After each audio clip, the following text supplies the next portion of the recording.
I also just loading so much Kolto.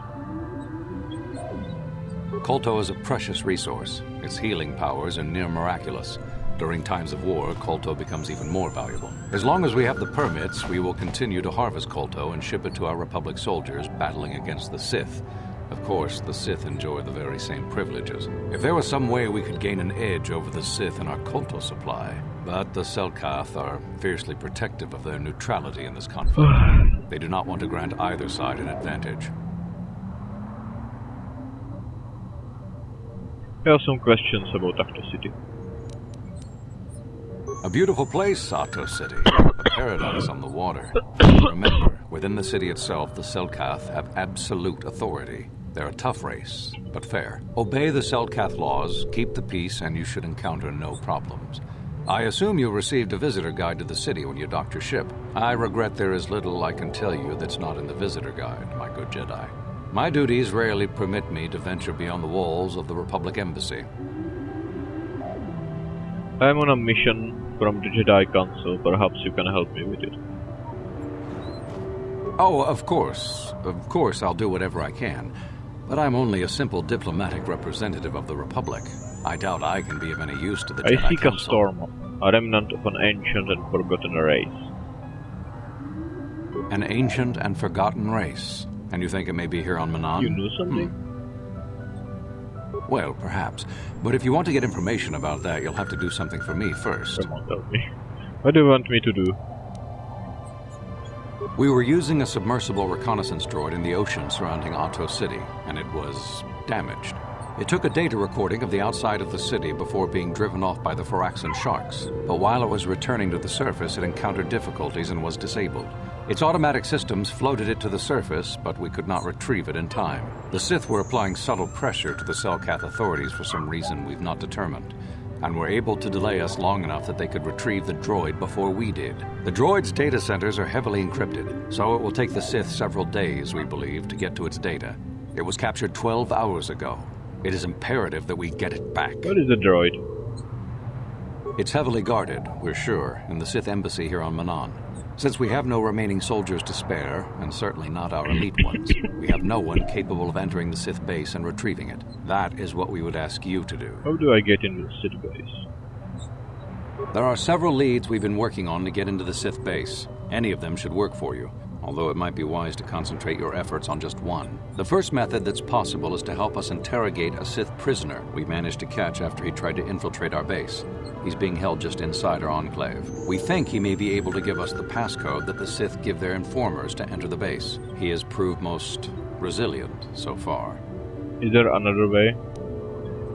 We managed to pick up a crate of blank Sith data cards, the type they use for passcards. The encryption system to unlock them is very difficult, however. But if you are more skilled than our technicians, you may be able to gain access that way. Is there another way? The Sith have got the Selkath to give them exclusive use of one of the main hangar bays. Visiting Sith masters use this bay to land, then take a speeder over the water to an external entrance to the Sith enclave. The luckless spy we mentioned earlier had a pass card to that hangar on him. While it is surely well guarded, it may prove to be the most direct route.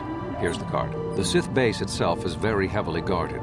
If they became aware of your presence, I fear you would be quickly outnumbered and killed. Here is a pass card to get you inside our facility. You should find all you need to get started in there. You can choose whichever of the methods you want, as long as you get in the base and get the data recording back. Which method do you think you would like to try first? Já nevím, jestli už mi dal nebo ne, takže I think I'll decrypt the passcode. Good choice. We've been working at that for a while, but it's been too difficult so far. Maybe you'll have better luck. I wish you luck in your task. Should you retrieve the data recording from the droid, return it here to me, and we can see about getting you that information. Takže co všecko jsem dostal? Doufám, že jsem dostal klíč k tomu k soukromému hangáru.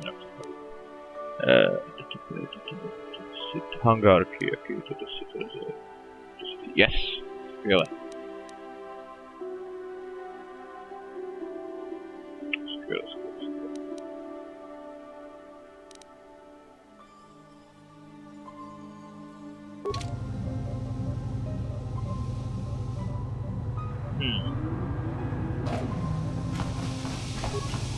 Kde se to můžu použít?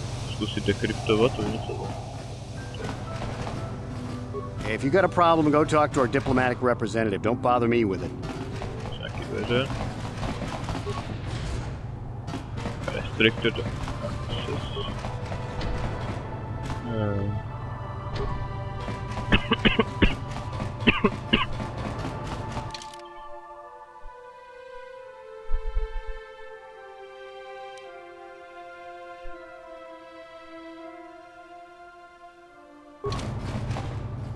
Sakra.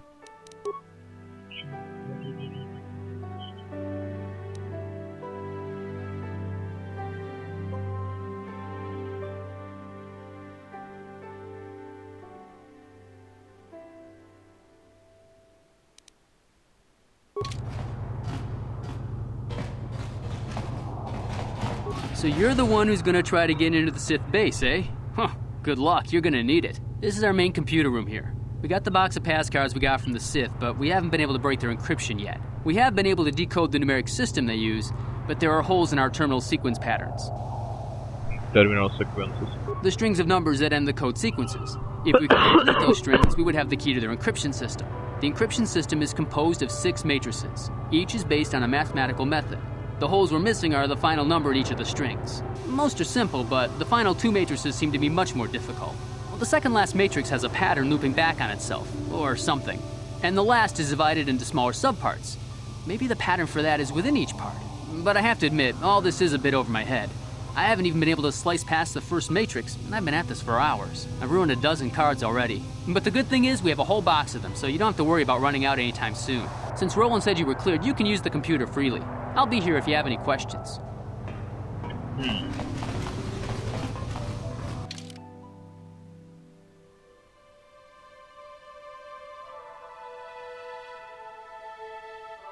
Sakra, kolik to mám těch? Neříkejte mi, že jsem mi nechal na lodi. Což je taky docela dost.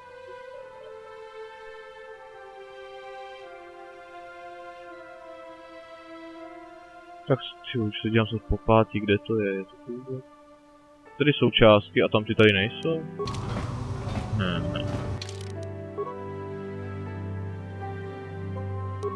Já úplně 145.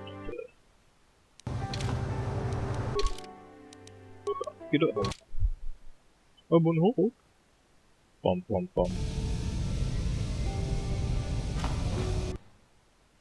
Bastivu si asi vydám s tím, opět bude mít blbý hned jaký. Kýska zmizela! Co dělám, čert? To je TCM4.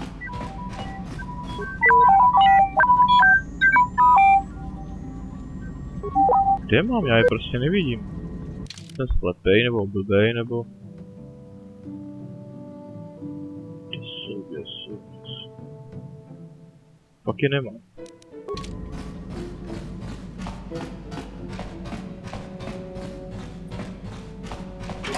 Já tady jsou.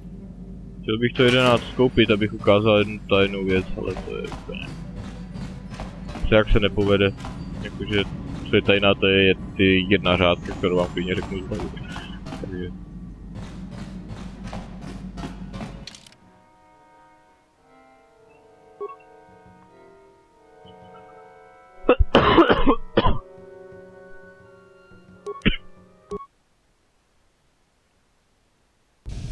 Tak jo.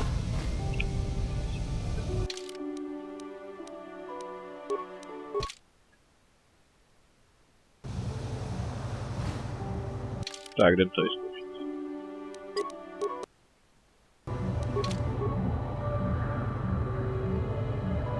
Je nás Slicer Public System. A tady je tohle, Open Submarine Bay Doors, to Spikes. To z toho Spikeů, my jich máme 88, takže bych si musel nakoupit dalších 12, ale nic to neudělá. Tady ta stavka. Napíše to, Spiky bylo odmítnuty vlastně otevřít. Hangárové dveře pro ponorky, nebo... Takže to se může dát, ale i když těch 100 má to, tak se vám to prostě nepovede. Já jsem to ukázal, ale když je nemám, tak kvůli úplně stejnému výsledku, jako... Disable local power grid? To ani, to ani nevím, že tady je. Co se stane? Vlastně jak na to nemám ty spajky a voda mě se nestane nic, nebo se všechno skurví, takže to ani dávat skuru, já jsem se restricted tady. No bych to mohl zkusit pak jako zase místa. Za to budu mít víc peněz už.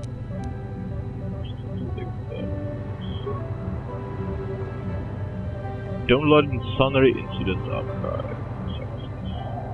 Convert the skin switches to a fish eye with some sort of muscle and device. A beautiful young woman enters the room followed by a much older man.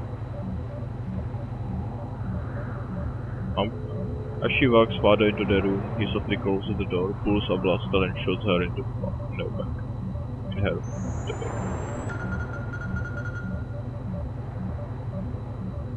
This must be some sort of a secret recording of Sunray murdering a Larsen. Takže ji zabil, jej!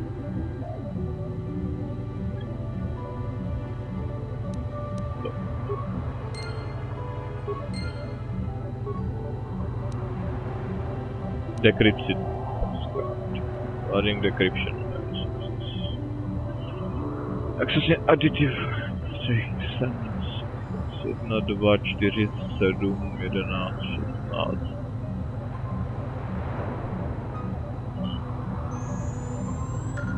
Jedna plus 1 je 2. 2 plus 2 je 4.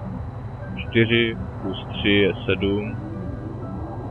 7 plus 4 je 11. 11 plus 5 je 16. 16 plus 6. A další pořadí je 6, takže 16 plus 6 je 22. 52. Subtractive. Z té odčítání zase fajn. 21, 18, 16, 15, 15, 16. To je zajímavý. 21, 18, 16, 15, 15, 16. To mi docela připomíná Pascalův trojúhelník. Jenom částečně, tady to je ta část. 16, 15, 16. Tady to se od téhle doby opakuje. Tady jako kdyby 0, když bych to dal jako přímku. Přímku je, kdybych to dal jako na ose. Takže výsledek bude 18. Co? Multiplicative matrix. 1, 2, 4, 8, 16, 32, to je všechno krát 2. 2 krát 2 je 4, 4 krát 2 je 8, 8 krát 2 je 16, 16 krát 2 je 32. 32 krát 2 je 64, je to pevně 64. Jednoduchý divizim, matrix, matice, dělící, něčím si dělí. To se tady zase dělí evidentně na půlky, 128 děleno 2 je 64, děleno 2 je 32, děleno 2 je 16, děleno 2 je 8, děleno 2 jsou 4, 4 děleno 2 jsou 2. Exponential matrix, exponenty.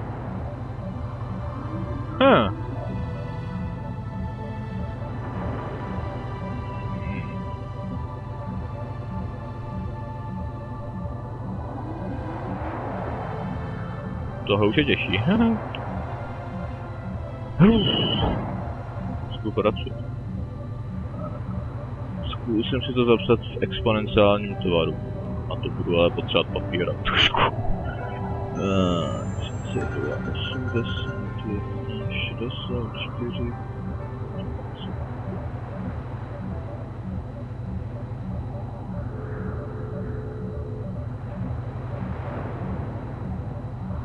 Co tu děláte?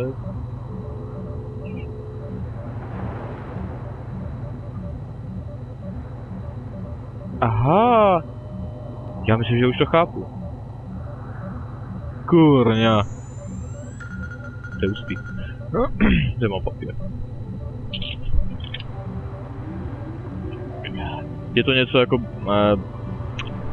binomická posloupnost, řekl bych, nebo jak se tomu říká, těm kravinám, já jsem matice nikdy pořádně nerozuměl, ani zhruba vím, jak to principově funguje. Matematiku můžu vysrat. V podstatě jde o to, že se odečítají exponenty a přičítá se základ, takže když bych to vzal bez té jedničky zatím, tu jedničku až potom, to je 32, to je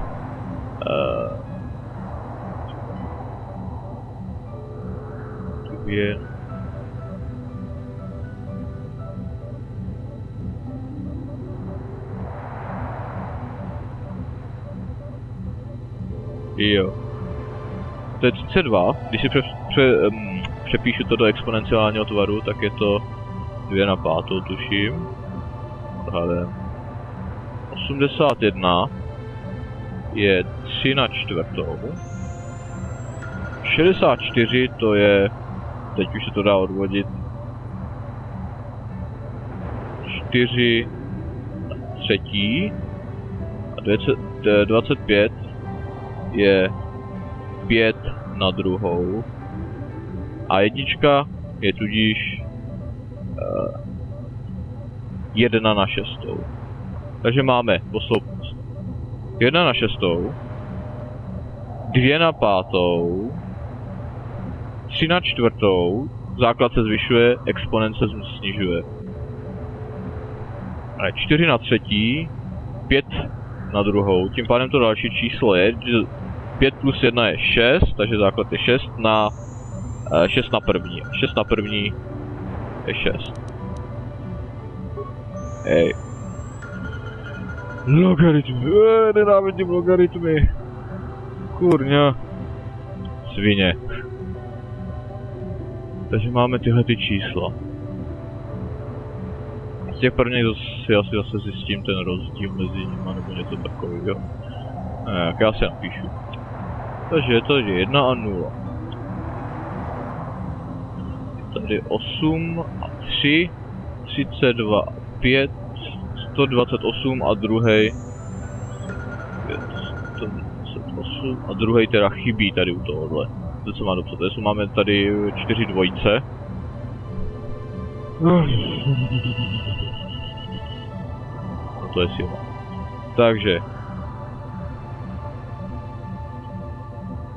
nějak číslo na 0 je 1. Jo, ale nevím jaký, to může být snad takýkoliv. A to už aha, to už vlastně můžu zjistit tady odsud, že? Nějaký číslo na 3 je 8 a já musím zjistit, co je to nějaký číslo. To je v podstatě. Tak z tohohle to můžu vydedukovat, z toho druhého se to jde vydedukovat, takže to není těžký. Nějaký číslo, který se dá na 3, neřekl jsem na 2, ale bude to 2. Dvojka, když se dá na 3, 2 na 3 je 8. Takže to je 2 na 3. Fajn. Je 8.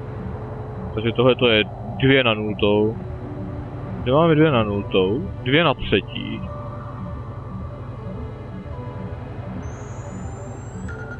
Je 2 na 5. Je 32. Na 5. 32. A 2 na něco musí být 128. Já mám kalkulačku.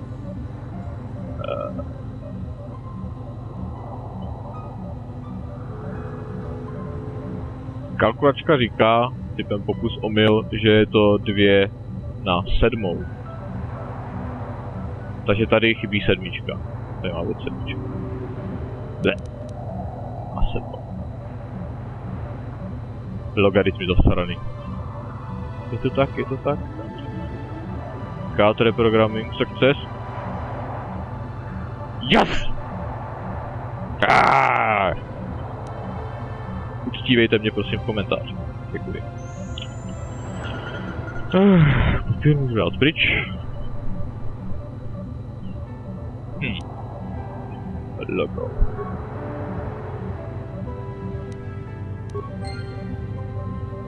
Zkušenosti jsou kde? Já chci své zkušenosti.